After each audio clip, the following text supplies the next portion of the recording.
Kamanibela, it's your host, Reed Motovlog, and today, we're checking out Triumph Motorcycles dito sa kanilang branch sa San Fernando, Pampanga. Ready na ba kayo para sa isa na namang epic episode ride? Tara na't samahan kami sa panibagong ride adventures na naghihintay sa atin for this episode. Dito po sa Manibela. Para sa episode na ito, iikutin natin ang loob nitong Triumph San Fernando, Pampanga para tignan kung ano yung kanilang mga bagong bikes, accessories, gears at kung ano po yung meron sila dito sa loob. Tiyak na magiging interesting to, especially sa mga kamanibela natin na may inaabangang mga new releases from Triumph Motorcycle Philippines this 2024.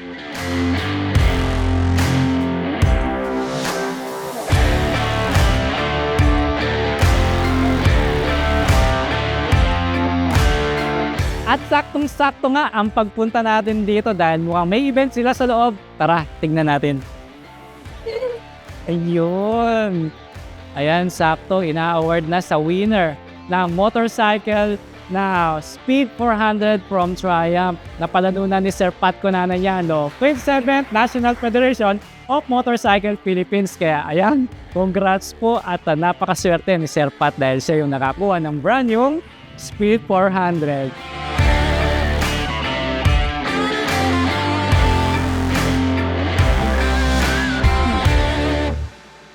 So, tapos na yung kanilang ginanap na turnover event. And ngayon, kasama natin si Sir Lex Ocampo, ang Sales Executive dito sa Triumph Motorcycle San Fernando Branch. At dahil magpapasama tayong umikot dito sa loob ng kanilang branch at para maipakita sa inyo yung mga gears, accessories at yung mga motor na naka-display dito. Sir, saan ba tayo magsisimula? Sir, mag-start muna tayo dito sa mga accessories ng mga adventure bikes. So makikita po natin dito yung mga boxes na pwedeng pagpilian ng mga kliyente na. Tapos ito naman yung Bracket ng mga box. meron naman tayong mga gears. Kasi siyempre meron ng accessories yung mga motor, nabihisan natin. Paano naman yung mga gears? Siyempre dapat match yung forma natin dyan. Okay sir, meron tayong mga gears. Dito po. Okay.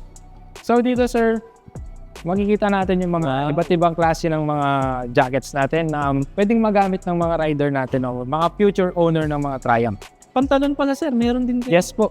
And kapag hindi ka nakasakay sa motor, yun, meron kang cap. So, tour mo naman kami kung ano yung mga naka-display na motor dito sir. Okay sir, sige. Tara. Eto sir, ang kit niya no? Pero pag tinignan mo ng malayo, itsurang adventure touring or sports touring, ano ba ang tawag dito sa gantong motor? So itong bike na to sir is considered as sports touring. Oh. So pero pasok pa din siya dun sa adventure bike. So ilang cc to sir? 600cc siya sir, and then 3-cylinder na din. Liquid cooled na din siya sir. Mukhang maganda yung tunog nito sir. Yes sir.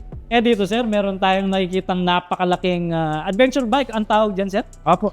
Okay. So ito naman, pasok na siya dun sa adventure bike. Ito yung Tiger 1200. 3-cylinder din siya sir. Okay. And then, pwede din yung ilagay dito yung mga boxes na naipakita natin kanina. Also, yung SRP nito is 1.460. Oh, dito naka-discount sir? Yung discounted price nito, yung mga demo bike natin, Okay. nagkakalaga ng 1.2. Buti naman dito sa motorcycle na branch nila is meron silang gears, meron ding accessories. So, one ano lang, isang shop lang. Yes po. Kumpleto, pagbili mo dito, ready to go ka agad. Okay sir. So next tayo dito sir, meron tayong bagong labas na 2024 model na pasok sa masa. Wow. Like sa atin mga kalalakihan, yung mga medyo bata-bata, ganyan. So pwede itong Trident Tribute. Ilang cc to? 660cc. Ang ganda ng kulay niya sir, mukhang bagong model lang to. Ngayon ko lang napansin na ito kasi yung mga nakasanayan ko eh. So ito ang ganda ng ano niya, design. Yes sir. Ang elegante. Pero parang mas sporty yung dating niya kasi yung disenyo niya may red. So yung ano na ito sir, yung Triple Tribute, ito naman is yung special edition ng Trident. Oh. Yung original or standard na Trident is nagkakalaga lang siya ng 522,000. Pero yun, naka-promo siya ng 499 pesos. May discount. Pero itong special edition, yung SRP nito is 524,000. Okay. Which is, nakalagay na agad yung quick shifter ng unit. Wow. Meron na din siyang fly screen. tsaka yung belly pants sa ibaba. Oo nga, mayroon nga siyang accessories, no? Kung ikukumpara sa iba. May quick shifter pa sir, ang galing. Yes, sir. Okay. Kaya available lahat dito. Okay. So ito is for sale naman. Yes. Okay. So dito naman tayo sa isa sir. Mukhang mas retro yung dating nito. Yes, mas, sir. Ano siya, ang tawag doon yung mas classic. Yes. Kasi yung upuan niya is brown. So ano naman ang pangalan ng motor na to sir? So ito naman is yung bago labas din na 2024 na Scrambler 400cc. Okay. So pwedeng-pwede siya sa mga beginners. Okay. And then ito ay isang single cylinder lang siya, sir. Oo nga.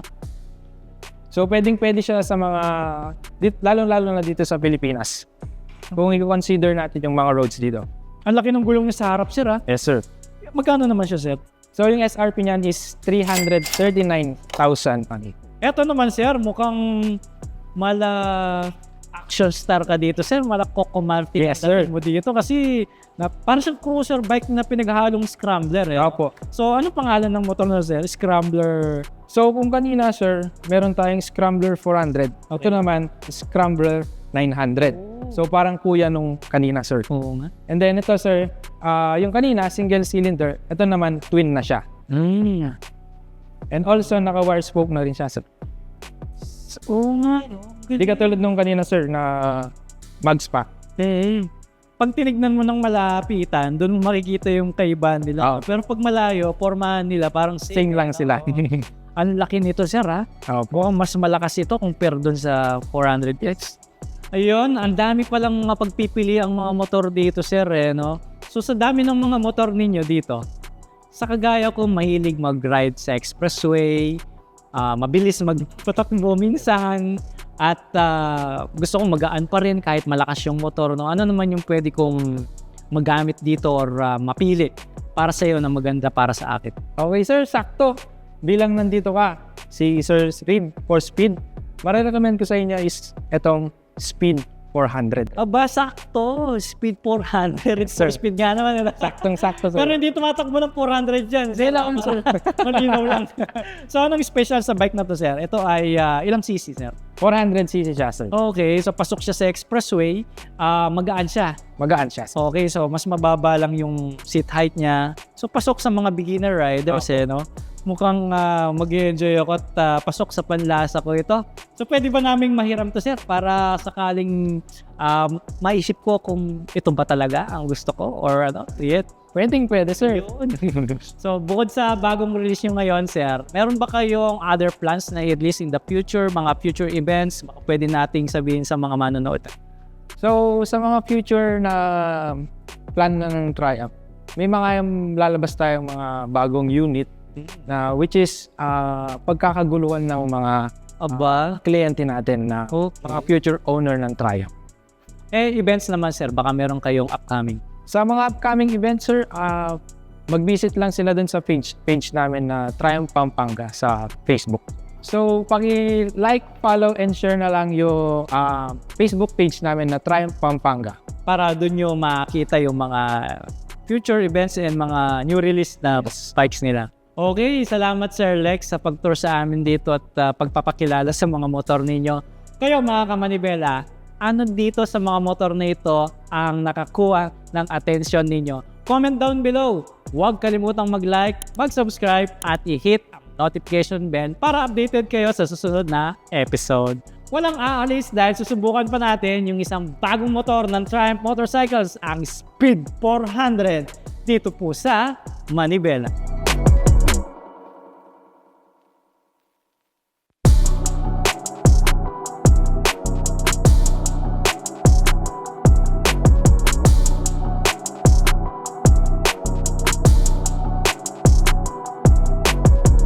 Beginner rider ka ba na naghahanap ng entry-level big bike? Seek no more dahil this year, isang Speed 400 sa pinaka-talk about bike ng Triumph Motorcycle at for good reason. Itong Speed 400 is designed para sa mga riders na naghahanap ng perfect combination ng power, performance, at style with its modern classic design at powerful engine na nasa affordable price range. Hindi lang ito basta-basta motorcycle, ito ay isang pinakabagong statement on wheels ng Triumph Motorcycles. Kaya, Season rider ka man o nagsisimula pa lang sa big bike, ang Triumph Speed 400 ay may something special para sa bawat rider na gagamit nito. From its agile handling to its high performance specs, this bike promises an unforgettable ride. At ngayong araw, para malaman ang iba pang detalye tungkol sa modern classic roadster na ito, makakasama natin si Sir Nicole Carlibot, Sales Executive ng Triumph San Fernando Branch, para explain sa atin ang mga technicalities nito. Welcome, sir! Sabi ni Sir Lex, bagay sa akin ito eh. May kulay green kaya to, sir? Para sa Speed 400 natin, mga available colors niya. Meron po siyang white and black, mas brand both, tsaka red. Magkano naman to, sir? So, hindi 299,000 pesos. O mas mababa siya sa mga ibang variants ninyo, sir? Oo nga. Pero still pwede sa expressway, no? Sir, about naman sa engine niya, sir, anong meron sa makina niya, sir? Sa max power po ng ating unit, sir, meron po siyang 40 PS, 8,000 RPM. Then sa Mark torque niya man po, meron po siyang 37.5 Nm, 6,500 RPM. Okay na rin, no, sir? Kasi, di ba, hindi naman tayo naghahanap ng super bilis, di ba? Ibang variants na yung hahanapin natin. Okay. So, dahil 400 siya, compare sa mga mas malalaking displacement, sigurado mas tipid dito. Ngayon, yung fuel capacity naman niya, sir, ilang liters kaya? Yung octane niya po is 95 octane. Then sa fuel tank capacity niya naman po is 13 liter. Then nagko-consume siya ng 25 kilometers per liter. Ba, tipid ah? Tipid, sir. Okay. So, di ba, so kapag sinabi nating modern, so may mga technology nilagay kagad dito. So ano ba yung mga technology natin Para dyan? sa mga technology, sir, meron display na TFT, analog, LCD display. Then, naka-bar and mirror na rin po Ay, siya. oo nga, no? Hindi na siya yung dito, no, sir? Although meron siyang saksakan dito, pwede rin dito, no? Ang galing. Oo. Then, sa mga lights, signal lights naman po, LED na rin po. And then also yung kanyang headlight. Oo nga, no? Sir, dati mga bulb type lang, eh, no? Yes po. Eh, sa mga aftermarket parts naman, meron ba tayong available dito sa Meron branch? naman pong available. Lalo na po sa mga halimbawa po, gusto po nila yung Speed 400, then medyo hindi po ganun kataasan yung rider natin. Makakabili po tayo ng lowering kit. Oo, pwede pang Sa labas. ibaba pala Yes, kahit sir. mababa na, no? Yes po. Alright. So, para sa iyo, sir, kung halimbawa may papasok na customer dito, walk-in siya. So, para sa anong klaseng rider mo siya maisasuggest, sir? Para sa mga ganun, sir, yung mga mahilig sa city ride. Okay. Ayun po, yun po yung mga recommend po namin Okay, sa mga anyway, rider natin. classic kasi siya, no? Yes, sir. Decente yung formahan mo Yes dyan, po. ano? So, meron ba tayong additional promo or future promo na lalagay dito? Para po sa mga promo natin, meron po tayong promo sa credit card. Pag nag-swipe po kayo ng 3 to 6 months, 0 interest. Then pag nag-swipe naman po ng 12 to 24 months, meron po kayong 0.5 interest only. Pera na lang talagang kulang, eh, no? Ang dami niyang mga promos, tapos makakapag-expressway ka na. Okay, maraming salamat, sir, sa pag-explain sa amin ng detalye nitong Triumph Speed 400. Pero syempre, iba yung specification lang sa actual experience. Pag-usapang motor, kailangan talaga ay may saddle time. Ayan. Kumusta naman ang feedback ng mga owners ng Speed 400, sir? Diba may mga bumili na dito? Okay, paano kaya yung mga nila experience? Mga kumuha ng Speed 400, okay siyang gamitin, then hindi po siya ganun ka-aggressive. Ayun, tamang-tama yung sinabi ko kanina kasi more on city ride siya, di ba, sir? Sakto, nanalo si Sir Pat Cunanan ng ganitong motor. So mapapatest drive natin siya mamaya. Kasi gusto kong marinig sa katulad niyang expert sa big bikes kung ano yung impression niya dito sa bago niyang motor. At para sa mga bagong bibili ng mga ganitong klaseng motor, magka-idea sila. At ako siyempre, hindi ko pa na-test drive to.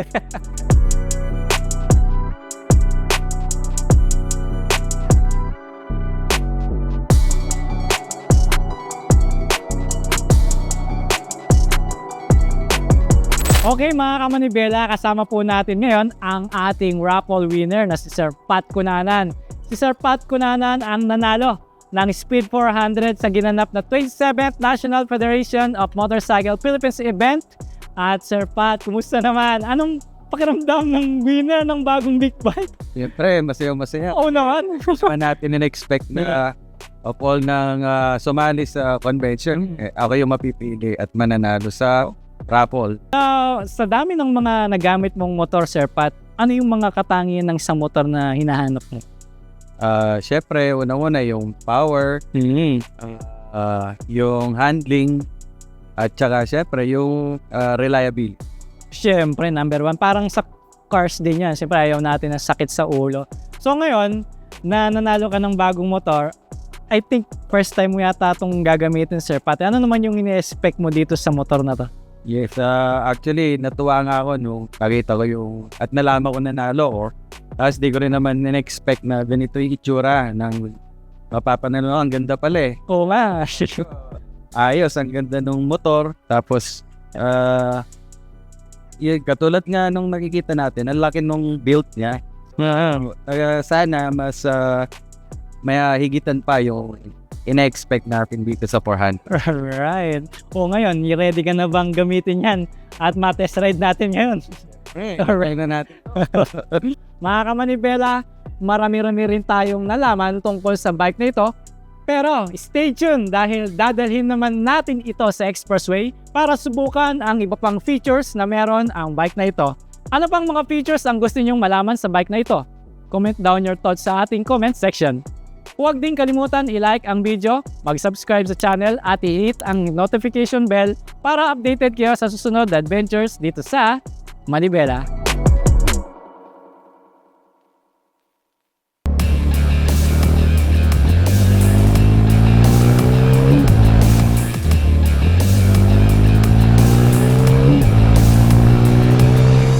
Papunta na tayo sa exciting part ng ating episode dahil susubukan naman natin itong Speed 400 sa Expressway. At yes, mga kamanibela, Expressway legal naked bike ito na may 399cc.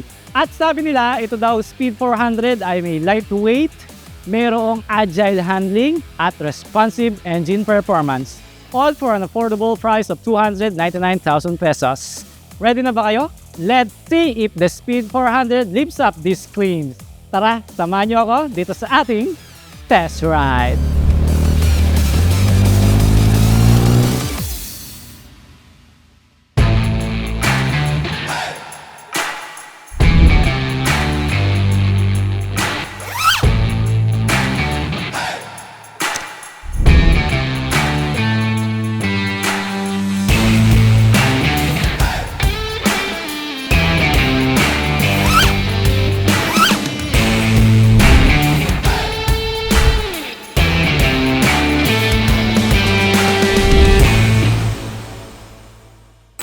Yun guys, sorry. Kasama natin pala yung UNTV Manibela.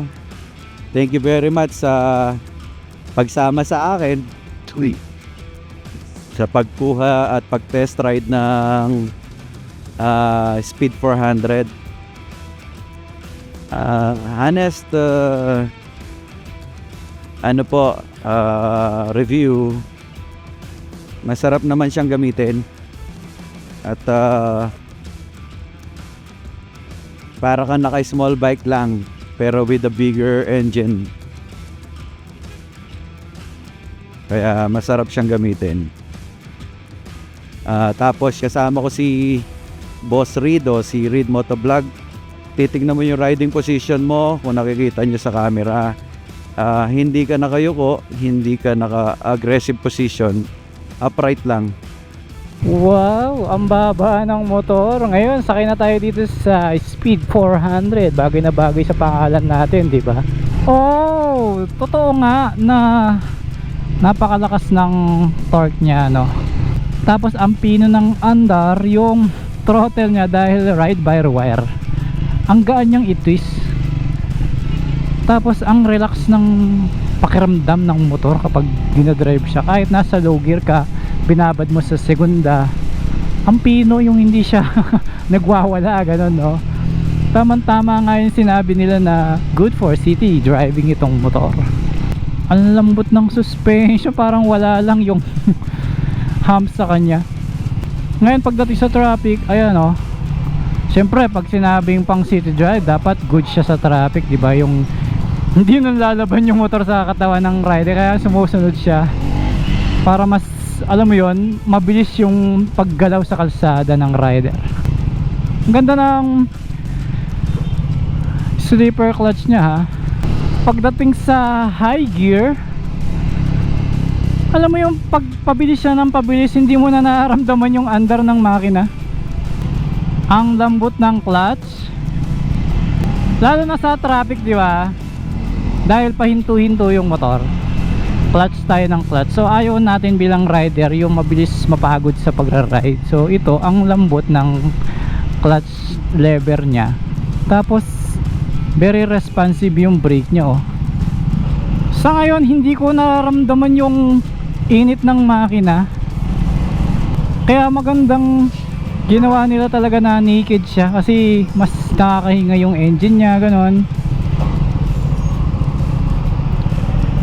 Kahit na sobrang init ng panahon, lalo't pag bubuntot tayo sa mga trucks, di ba? Kita nyo, yung buga ng tambucho nila is mainit.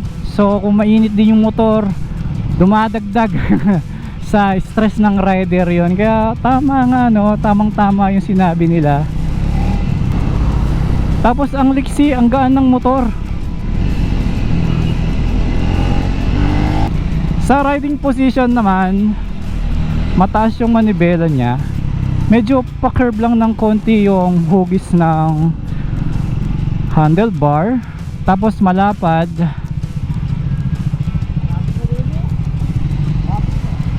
Traffic nga. Oo nga. Tara. Ay, ito na, masusubukan yung performance ng Speed 400 sa traffic talaga, oh. Ayan, oh. Oh, di ba? Chill na chill. Yun lang, dahil nga malapad yung manibela niya, no. Pagdating sa mga side mirror ng mga sasakyan, hindi tayo makapasok. Yun lang ang disadvantage kapag nasa gilid yung mga side mirrors natin, kasi pati yung side mirrors is iniiwas natin, eh. Ayan, no. Okay, thank you po. Buti pinagbigyan tayo ng kotse, no.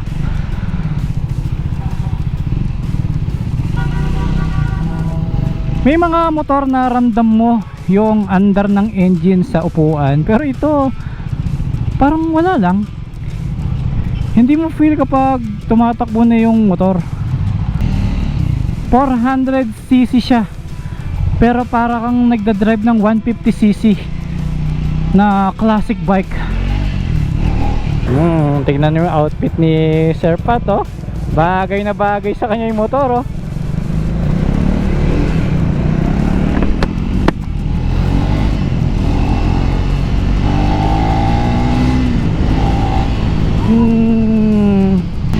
Diba? Ang liksi niyang gamitin. Ako kahit first time ko lang siyang gamitin, ang dali niyang i-master. So perfect to para sa mga gustong mag big bike kaagad. As long as marunong kang gumamit ng declutch at alam mo yung traffic rules, may lisensya ka. So motor na lang ang kulang mo. At ito ang may sasuggest ko. Ang galing kasi kung ano yung sinabi nila doon kanina nung nireview namin siya doon sa branch, totoo lahat yung sinabi nila. Yes, hindi naman siya ganun kalakas compare sa mga 650 and 1000cc, pero tatanungin mo rin kasi sarili mo, para saan ba't bumili ka ng ganitong motor? Lalo't ang pinaka sinasuggest nila is for city at pwedeng ipang travel sa province via expressways, ganun, kung taga Luzon ka. Ito ang the best. Ano pa bang hahanapin mo? Pagdating naman sa disenyo, ayan, syempre kung ang hilig mo ay more on classic, ganun. Like now, yung suot ko ngayon is leather jacket, leather gloves, leather boots. So bagay na bagay sa akin yung motor. Yung helmet na lang naiiwan, syempre. Hindi naman sa akin ito. So kung ano talaga yung kadalasan akong ginagamit, helmet. Kaya ito yung suot ko ngayon, no. Yung ground clearance niya, no? Ako 5'7". Sobrang baba na nito. Hindi man tuwid yung tuhod ko. Abot na abot. Pagdating naman sa safety features niya, meron siyang dual ABS. Wala nga lang siyang traction control. So, depende na lang yun sa rider kung paano siya pumihit. Kapag tag-ulan, ganon. Kapag basa or slippery yung kalsada, ganon. Pero dito naman kasi sa throttle niya, no, ganitong speed, hindi naman siya nag-wild. Kumbaga, kahit ipihit mo ng sagad, hindi naman din ganun kalakas yung ibibigay niya. Kasi siguro kasama na yun sa safety niya, dahil wala nga siyang traction control. Hindi nila binigay todo lahat ng power sa throttle. May lambing pa rin kahit pa paano. Wala siyang pakiramdam na magwi-wheelie siya kapag sinobrahan mo ng ganyan. Like now, kahit ipihit ko ng sagad, hindi kanya itatapon. Napakabait pa rin ng motor. Pero kapag binabal mo na siya ng ganyan, gradually talagang bumibilis siya, oh. Woohoo! Ang ganda!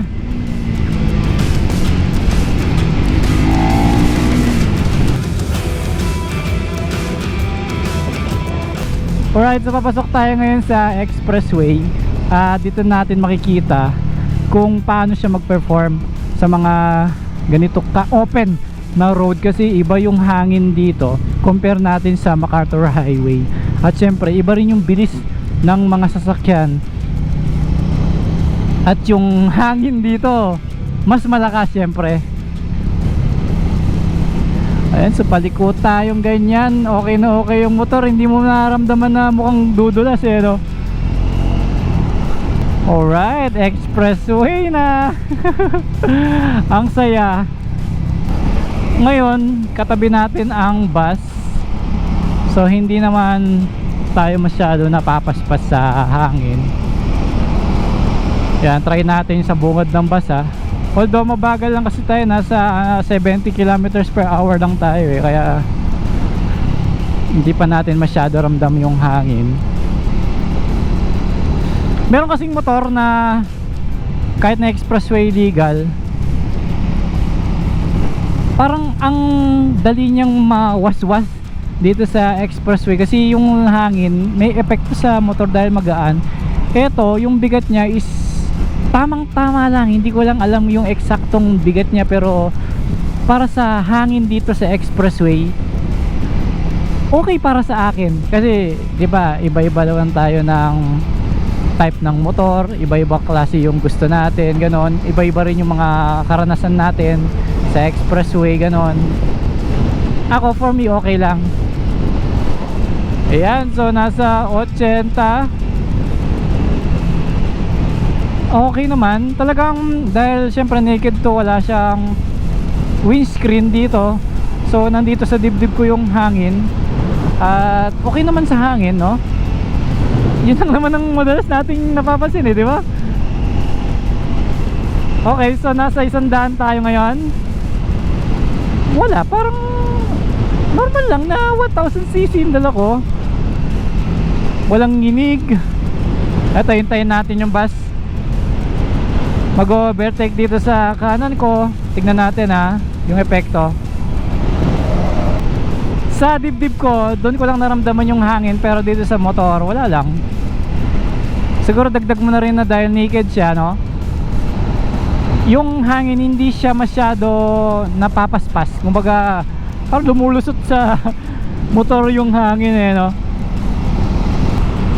Pagdating sa disenyo ng motor, dahil Triumph siya, may touch talaga siya ng Italian, ganon. So mapapansin mo talaga sa disenyo niya. At for me, maganda. At ang pinaka number one mapapansin mo is elegante. Yung design, decente, ganon. Hindi siya yung more on sporty looks, ganon.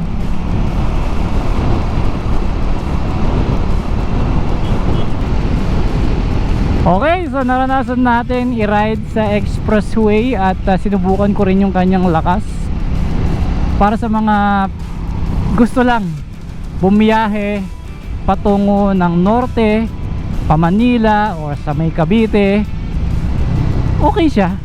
I mean, kung meron kang secondary bike, halimbawa gusto mo ng 1000cc and then masyado kang nalalakasan sa 1000, tapos meron ka lang simpleng pupuntahan na mabilisan at makakatipid ka sa oras at sa gasolina, eto okay siya. Kasi isipin mo, ang mura lang niya, hindi pa siya ganun kalakas sa konsumo, so pasok, di ba? Alright, so pabalik na tayo ng Triumph branch sa San Fernando at talaga namang bitin ako sa ride namin. Alam mo yun, naka 25 kilometers na kami nang tuloy-tuloy at parang wala lang, parang kalalabas ko lang sa bahay. Hindi siya nakakapagod gamitin, nakaka-enjoy pa nga, at di ka nag-iisip ng super gastos yung gamitin, no? Ako kasi sanay ako sa mga 1000cc na 4 inline cylinder na talagang parang kotse kung kumonsumo ng gasolina. Pero dito wala lang. Normalan. Ang tangi na lang i-upgrade ko dito is yung side mirror niya, or hindi upgrade, siguro palit, ganon. Dahil mas prefer ko yung side mirror na nandito sa may handlebar, hindi dito sa gilid ng handlebar. Eto nga pala yung Laos Group. Papasok ka lang dito at sa dulo nito, doon na yung branch ng Triumph. So malapit lang itong Laos Group sa San Fernando Tollgate, kaya madali siyang puntahan, no? Diyan po nagtatapos ang ating test ride dito sa Triumph Speed 400, mga kamanibela. Overall experience ko, kung ano yung sinabi nila kanina nung dinidiscuss ni Sir, so naramdaman ko yun eh. Kaya napakaganda na nagte-test ride muna bago tayo mag-decide na maganda o hindi yung motor eh. Tama. Kaya buti na lang dito sa Triumph, inaalaw nila na magkaroon ng test ride. Kasi kailangan nating ma-experience, kasi tayo yung gagamit after nating bumili ng bike. Kayo ba, Sir Pat, dito sa paggamit mo sa bagong motor? Congrats! Yes, thank you, So, thank you. kumusta naman ang experience? So overall naman, masayang-masaya ako kasi hindi ko siya in-expect na itong motor na to capable pala na pwede siyang sumabay sa expressway at yung sa traffic, nakita ko yung performance din niya, nagsisingit din natin. Tapos yung isa pang na-observe ko, yung braking power niya maganda. Okay. So yun yung isa sa mga importante sa bike na gagamitin natin kasi nakasalalay ang buhay natin Siyempre. dyan, di ba? Pero overall, yung performance niya, power, pero happy siya overall. Mas lalong happy ako na Yes. nanalo na ako ng motor. So maganda pa yung performance. Nung unang sakay mo, Sir Pat, ano agad yung pumasok sa isip mo? Yun, may sishare ako dyan kasi pag inupuan ko yung motor at medyo kinabog at kinabahan ako, magda-doubt ako. Okay. Pero kanina pagsampa ko sa motor, parang nag-sync ako sa motor at maganda yung feeling, parang kumbaga sa nun, napapol in love. Wow, nagkaroon kayo ng mutual understanding kaagad. Napakalupit. Ganun yung paniwala ko sa tuwing bibili ako ng motor. Okay, so that's the Triumph Speed 400, mga kamanibela. Ano sa tingin nyo? Napaisip ba kayo na i-consider ang Speed 400 para sa inyong next ride? Gusto naming malaman yan, at yung suggestion ninyo is please paki-comment lang po sa baba para naman magka-idea kami kung pasok ba sa panlasa ninyo o para sa amin lang pala, Yes. di ba? So maraming salamat po, Sir Pat, sa pagpapahiram ng inyong napakagandang bike, at syempre sa Triumph Motorcycle Philippines, no, salamat po sa pagpapahiram, at visit po kayo dito sa branch nila sa mga kagaya naming interested makasubok ng ganitong klaseng motor. Also, huwag kalimutan i-like ang video natin at mag-subscribe sa channel at i-hit ang notification bell para updated kayo sa mga susunod na adventures. Keep riding, stay safe, at kita-kits tayo sa next episode. Laging tandaan, matal sa kalsada, kamay sa manibela.